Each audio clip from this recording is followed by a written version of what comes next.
Assalamualaikum warahmatullahi wabarakatuh. Pada video kali ini kita akan membahas introduksi teori mekanika gelombang. Ada 3 hal yang akan dibahas, yaitu dualisme partikel gelombang, prinsip ketidakpastian Heisenberg, dan persamaan gelombang Schrödinger. Langsung saja kita bahas dualisme partikel gelombang. Teori kuantum radiasi sebelumnya diperkenalkan oleh Max Planck dan Albert Einstein yang membahas tentang teori partikel cahaya dan teori gelombang cahaya yang diaplikasikan untuk fenomena interferensi dan difraksi. Nah, pada tahun 1924, kemudian Louis de Broglie berpendapat berdasarkan teori sebelumnya yang disampaikan oleh Max Planck dan Albert Einstein bahwa jika cahaya terdiri dari partikel dan menunjukkan sifat seperti gelombang, maka de Broglie berpikir bahwa hal yang sama juga terjadi pada elektron dan partikel lainnya. Yang mana pernyataan de Broglie ini yang saat ini dikenal dengan dualisme gelombang partikel.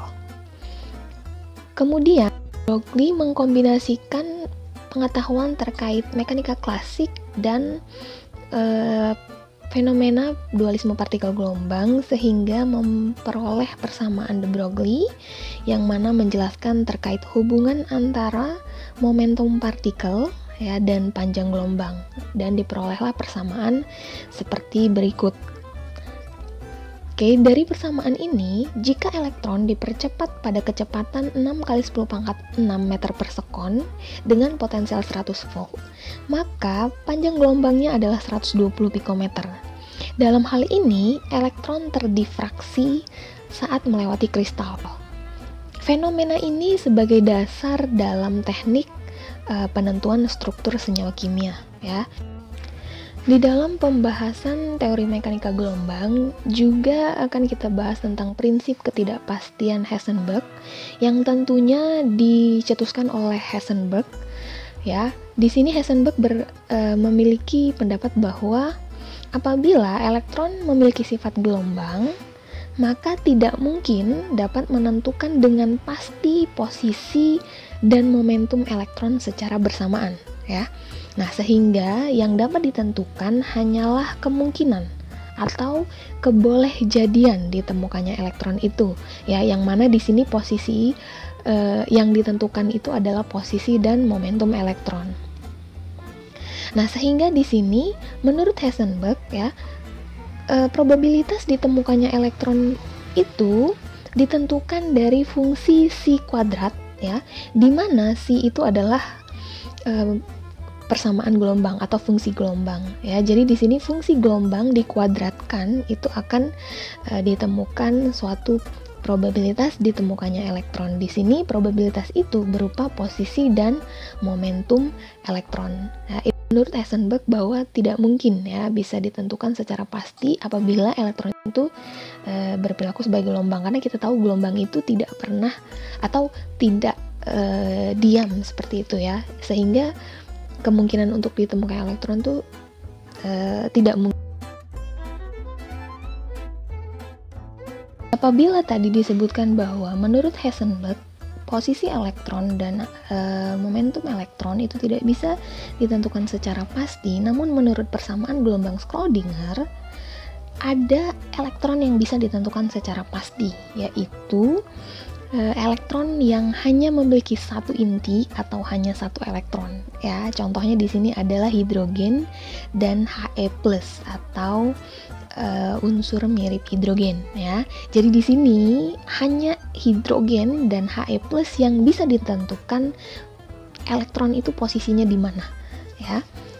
Akan tetapi untuk atom-atom yang berelektron banyak itu tidak bisa ditentukan secara pasti di mana posisi elektronnya, ya. Yang bisa ditentukan itu hanya kemungkinannya, kebolehjadiannya. Nah, ketika persamaan gelombang Schrödinger diaplikasikan ke dalam kotak satu dimensi, ya, maka diperolehlah pergerakan elektron ke arah X diperoleh sebagai berikut, ya. Dan untuk pergerakan elektron dengan arah 3 dimensi persamaannya sebagai berikut, di mana M itu massa, ya, massa elektronnya, E itu energi total, dan V adalah energi potensial partikel. Dalam hal ini, ketika persamaan gelombang Schrödinger itu diselesaikan, maka kita di sini memperoleh istilah-istilah yang terkait dengan radial dan angular, ya, dimana radial itu berhubungan dengan jari-jari, ya, R, sedangkan angular itu berhubungan dengan sudut, ya. Dalam hal ini, ya, radial dan angular, untuk radial itu dipengaruhi oleh bilangan kuantum utama dan azimut, sedangkan untuk angular dipengaruhi oleh bilangan kuantum azimut dan kuantum magnetik. Maka dari persamaan ini, apabila dituliskan secara lengkap, maka diperolehnya RR ini adalah sebagai berikut, ya. Jadi ini adalah salah satu hal penting yang diperoleh ketika persamaan gelombang Schrödinger itu diselesaikan persamaannya. Nah, di sini diperolehlah kesimpulan dari persamaan gelombang Schrödinger yang mana, ya, fungsi gelombang itu atau psi, ya, merupakan fungsi matematis, ya, yang menjelaskan tentang perilaku dari elektron, ya, di mana di sini perilakunya berupa mengandung komponen radial atau jari-jari dan angular atau sudut. Nah, di dalam persamaan gelombang Schrödinger juga, ya, di dalam fungsi gelombang itu juga ada satu fungsi yang menyatakan atau yang disebut juga dengan atomic orbital, ya, atau orbital atom, ya, di mana orbital atom ini merupakan tempat ditemukannya elektron, ya. Jadi nanti kebolehjadian ditemukannya elektron itu bisa ditentukan dan posisinya itu ada di orbital atom.